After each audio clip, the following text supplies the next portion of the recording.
시장 분위기 살펴보겠습니다. 최근에 국내 증시는 가다서서를 반복하면서 좀 다소 옆으로 움직이는데요. 오늘 같은 경우는 위쪽으로 좀 방향을 잡고 있습니다. 뿐만 아니라 이 유가증권 시장이 앞서서 거의 10거래일 정도 음봉을 형성했는데요. 오늘은 후반 갈수록 분위기가 좋아지면서 장대 양봉을 뽑아내고 있습니다. 시장 분위기에 뭔가 전환을 의미하는 시그널이 될 수 있을까요? 내일장 미리 보기에서 여러 가지 내일 변수들 체크해 보겠습니다. 대신증권 이경민 연구원입니다. 안녕하세요. 안녕하십니까. 네, 내일장에서 우리 증시 어디에 포인트를 두고 보는 게 좋을까요? 네, 일단 내일은 옵션 만기입니다. 따라서 외국인의 현선물 매매 패턴, 그리고 프로그램 매물이 출회되는지 선물 베이시스 흐름이라든지 그런 부분들을 좀 체크해서 보실 필요가 있겠고요. 그리고 뭐 지금 현재로서는 단기 매물이 좀 커질 수는 있지만 이로 인해서 시장이 좀 크게 충격을 받을 가능성이 높지 않다고 보고 있습니다. 그리고 지수적인 측면에 있어서 코스피 같은 경우는 2100선, 그러니까 내일 옵션 만기 매물을 감안해 봤을 때 2100선 지지력 테스트가 가장 중요하다고 보고 있고, 코스닥 같은 경우는 690선 안착 여부가 중요한 포인트로 보이고 있습니다. 지금 2100선 지지력 테스트라고 이야기해 주신 부분은 내일장 옵션 만기에서 매도 우위를 좀 점치고 계신 거세요? 네, 지금 현재로서는 내일 옵션 만기에서는 좀 매물 출회 가능성이 나타나고는 있습니다. 3월 옵션 만기 이후 유입되었던 매수세가 좀 단기적으로 매물 출회가 나올 수 있다고 보고 있는데, 베이시스가 0.5, 0.6 이상을 유지한다면은 매물 압력은 제한적일 것으로 보고 있습니다. 다만 오늘 밤 그리고 내일까지 경제지표에 대한 경제지표 발표를 앞두고 이에 대한 경계심이 커질 수 있다는 측면에서는 경계심을 좀 풀기보다는 좀 대응 전략에 있어서 좀 더 경계심을 갖고 한 발 뒤로 떨어져서 물러보셔서 관망을 하시는 것도 크게 무리가 없지 않나 생각을 하고 있습니다. 네, 오늘 강하다고 쫓아가기보다는 조금 더 지켜본 이후의 대응 전략 권해주고 계시네요. 그리고 간밤에 이 유로존 재무장관 회의도 끝났고요. 이제 좀 어느 쪽에 해외 이벤트 좀 기다리고 있는지, 또 정제 지표들은 어떤 게 있는지 궁금하거든요.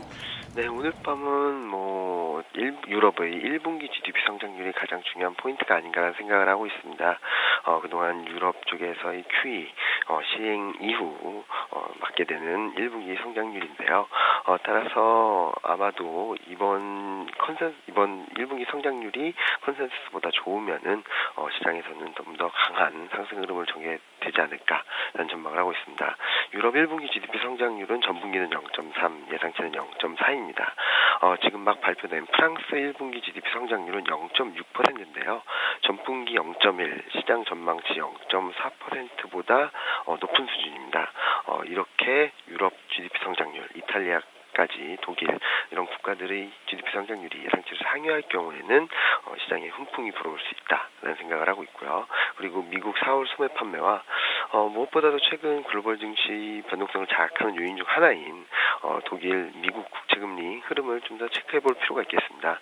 오늘은 독일 국채 입찰이 있는데 이 입찰 결과에 따라서 국채금리가 크게 움직일 수 있다는 측면도 한번 고려하고 보실 필요가 있겠습니다. 네, 그러면 내일장 다소 좀 수급적으로도 불안 요인이 좀 있는 것 같고요. 전반적인 흐름은 어떻게 예상하세요? 네, 전반적인 흐름을 보면은 5월 7일 장중 저점 이후 꾸준히 우상향 흐름을 이어가고 있습니다. 그리고 오늘 흐름에 있어서 중요 포인트라고 볼 수 있는 부분은 12거래일 만에 양봉 패턴이 발생되었습니다. 그동안 매일 연일 뒷심이 약한 모습을 보이면서 음봉 패턴을 이어갔는데요. 이런 부분들 봤을 때 코스피 시장 분위기 반전 가능성도 높지 않나, 그리고 분위기 반전, 그리고 약세 분위기에서 탈피하고 있다는 시그널을 확인할 수 있는 그런 변화의 조짐들이 곳곳에서 관찰되고 있다는 점에 있어서 시장은 우상향 흐름을 이어갈 것으로 보고 있습니다. 다만 내일 옵션 만기이고, 그리고 오늘은 유럽 GDP 성장률 발표, 그리고 내일은 옵션 만기, 금요일은 금통위, 이런 이슈들이 많다는 점에 있어서 옵션 만기 이후에 좀 더 적극적인 대응 전략을 가져가시는 것도 좋을 것 같고요. 그리고 최근 가격이 수급을 봤을 때 그동안 좀 주춤했던 증권, 건설, 화학 업종의 강세가 예상되고 있습니다. 한편 코스닥 같은 경우는 어느새 690선까지 넘어섰습니다. 700선 돌파 시도도 가능하다고 보고 있는데, 다만 내추럴 사태 이후에는 좀 좀 더 실적이 담보되고 모멘텀이 확실한 종목들 중심으로 슬림하게 나가는 전략이 필요하다고 생각을 하고 있습니다. 네, 말씀 고맙습니다. 네, 감사합니다.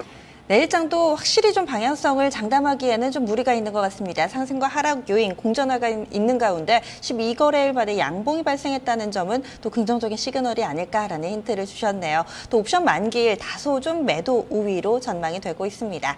현재 시장 상황입니다. 동시효과 구간 진입을 앞두고 있는 가운데 가장 눈에 띄는 변화가 있다면은 수급입니다. 기관 쪽에서 유가증권 시장 소폭이기는 하지만 매수로 돌아섰고요. 코스닥에서도 빠르게 매도 물량이 줄어들고 있습니다. 이에 따라서 양시장 모두 다 고점을 높여가고 있는 구간인데요.